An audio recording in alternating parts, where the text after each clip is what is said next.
মায়ায় পড়ছে বাঁধা আমার বুঝ মন, তোমার প্রেমে হইছি অন্ধা কি করিয়ে।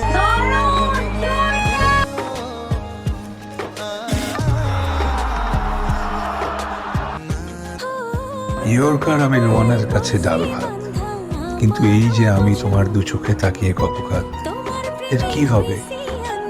প্রকৃতি কিসের মায়ায় সাজিয়েছে ওই দু চোখ? সমুদ্রের গভীরতায় না শরতের আকাশে কুল কিনারা খুঁজেই পাচ্ছি না, শুধু ডুবেই যাচ্ছি। ডুবে যাওয়ার নেই ভয়, কিছু সৌন্দর্যে মন হারিয়ে কেবল ডুবে যেতে হয়। Part 2. কেন